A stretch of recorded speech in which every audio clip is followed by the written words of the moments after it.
बिस्मिल्लाहिर्रहमानिर्रहीम। अस्सलाम वालेकुम नाज़रीन। एड्स के आलमी दिन के हवाले से लाहौर में एक ख़ुसूसी तकरीब का इनेकाद किया गया।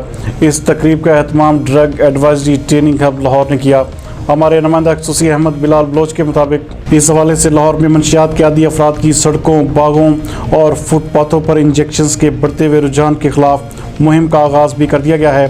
Chairperson standing committee excise taxation and narcotics control Sadia Sohail Rana ने इस तकरीब में बतौर मेहमान खसूसी शिरकत की, जबकि कंसल्टेंट इंसदाद मंशियात मुहिम सैयद जुल्फ़कार हुसैन ने इस तकरीब की सदारत की। इस मौके पर माहिर नफ्सियात Saima Shahzad, incharge school program Syed Mohsin, MD Zaheer Ahmed, Murtaza Siddiqui, doctor Ikram समेत दीगर भी शामिल थे। इस मौके पर बात करते हुए कंसल्टेंट इंसदाद मंशियात मुहिम सैयद जुल्फ़कार हुसैन का कहना था कि सिरिंजों का इस्तेमाल मंशियात के बढ़ने का सबब है। बागों, पार्कों और फुटपाथों पर सिरिंजों के बगैर नशा नहीं होता।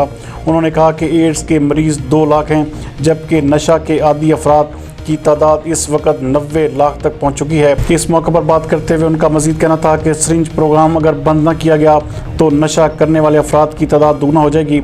जबकि chairperson standing committee Sadia Sohail Rana का कहना था कि मंशियात के तदारुक के लिए drug advisory training hub Lahore की खिदमात इंतहाई काबिल इस्ताइश हैं।